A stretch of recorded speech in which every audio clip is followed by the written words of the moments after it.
Morning to all. My name is B. Harita. I am studying in second year MPC Intermediate. My college name is KGBB Attackal Mahbub Nagar district. నేను ఈరోజు నీటి కాలుష్యం గురించి చెప్తున్నాను. నీటి కాలుష్యాన్ని మనము మార్చి 22న నీటి కాలుష్య దినోత్సవంగా మనం జరుపుకుంటాము. నీటి కాలుష్యం అంటే పారిశ్రామిక రసాయనాలు, వ్యవసాయ రసాయనాలు మరియు నదులలో లేదా కాలువలలో కలిసిపోవడం వల్ల ఇది ఏర్పడుతుంది. దీని వలన మానవ ఆరోగ్యానికి లేదా పర్యావరణానికి తీవ్ర నష్టం ఏర్పడుతుంది. వీటిని నివారించడానికి మనము పరిశుభ్రమైన నీటి నిర్వహణ లేదా కాలుష్య కారకాలను తగ్గించవలసి అవసరం ఉంటుంది. నీటి కాలుష్యం వలన మన చుట్టూ ఉండే ప్రాంతాలలో చాలా వరకు కలుషితంగా ఏర్పడతాయి. దీనికి కారణం ముఖ్యంగా నదులలో, సరస్సులలో లేదా భూగర్భ జలాలలో అధిక శక్తి రూపాలు మరియు భారీ రసాయన లోహాలు నదులలో కలిపివేయడం వలన నీటి కాలుష్యం ఎక్కువగా ఏర్పడుతుంది. దీని కారణంగా చుట్టూ ఉండే చెట్లు, ప్రజలు కూడా ఎంతో ఇబ్బందికి పాల్పడతారు. నీటి కాలుష్యానికి ముఖ్యమైన కారకాలు రసాయన ఎరువులను కలిసిపోవడం వలన ఏర్పడుతుంది.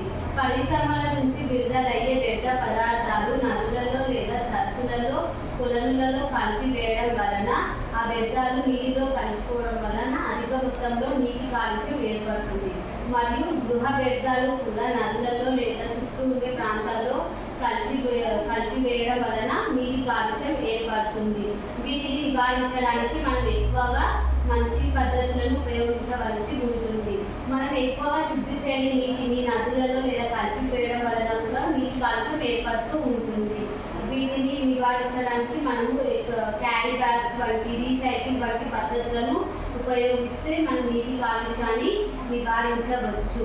మరియు పంటలలో వేసే ఎరువులు, పురుగుల మందు వంటివి కూడా వర్షానికి కొట్టుకుపోవడం వలన నీటి కాలుష్యం కూడా ఏర్పడుతుంది. ఇవన్నీ ఎరువులన్నీ చుట్టూ ఉండే నదులలో లేదా కలిసిపోవడం వలనే ఇదంతా ఏర్పడుతుంది. ఆ నీరుని ప్రజలు తాగడానికి లేదా నిత్యావసరాలకు వాడుతూ ఉంటారు నిత్యం. ఆ నీటిని వాడడం వలన అనేకమైన ఆరోగ్య సంబంధ వ్యాధులకు ఏర్పడతారు. ముఖ్యంగా టైఫాయిడ్, మలేరియా, అమీబియా, నాడీ సంబంధిత వ్యాధి లేదా పునరుత్పత్తి సమస్యలు ఎక్కువగా ఏర్పడుతూ ఉంటాయి. వీటిని నివారించే పద్ధతులు మనము ప్రజలకు ఎక్కువగా నీటిపైన అవగాహన కల్పించాల్సి ఉంటుంది. ఉదాహరణకు నీటిని ఎక్కువ మొత్తంలో ఉపయోగించకుండా ఉండాలి. అధికంగా శుద్ధి చేసిన నీటిని మాత్రమే మనం నిత్యం వాడుతూ ఉండాలి. ప్లాస్టిక్ వాడకం కూడా తగ్గించవలసిన అవసరం ఎంతగానో ఉంటుంది. ప్లాస్టిక్ వనరులు నీటిలో కలిపివేయడం వల్లనే నీటి కాలుష్యం ఎక్కువగా ఏర్పడుతూ ఉంటుంది. ప్లాస్టిక్ని నేరుగా నదులలో కలిపివేయకుండా వాటిని పునరుత్పత్తి చర్యకు గురి చేయడం వలన ప్లాస్టిక్ వాడకం తగ్గిపోతుంది మరియు నీటి కాలుష్యం కూడా తగ్గిపోతూ ఉంటుంది. వ్యవసాయంలో పురుగుల మందు ఎరువులు వాడకుండా సేంద్రియ ఎరువులను వాడే పద్ధతిని ఉపయోగించవలసి ఉంటుంది. అప్పుడు పంటలు కూడా నాణ్యంగా ఉంటాయి, ఇలాంటి కాలుష్యాలు ఏర్పడకుండా ఉంటాయి.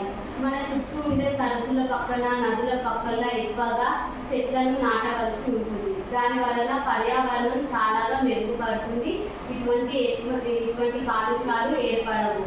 మరియు గృహం నుంచి విడుదలయ్యే డ్రైనేజు, మురుగునీరు కూడా ఒక గృహం లాంటి ఏవైనా కార్యకలాపాలను స్థాపించి వాటికి మళ్లించవలసి ఉంటుంది. వీటిని శుద్ధి చేయకుండా నదులలో ఎక్కడ కలపకూడదు. మరియు ప్రజలకు మంచినీటి పైన అవగాహన చేయించాలి, చెట్లను నాటించాలి. వాళ్ళకు కూడా వీటి వల్ల వచ్చే నష్టాలను అర్థమయ్యేలా వివరించవలసి ఉంటుంది. అప్పుడు వాళ్ళ లోపల కూడా చైతన్యం కల్పించిన వారము అవుతాము. ఇలా మనం ఎన్నో మంచి పద్ధతులను ఉపయోగించడం వలన నీటి కాలుష్యం ఏర్పడదు. Thank you.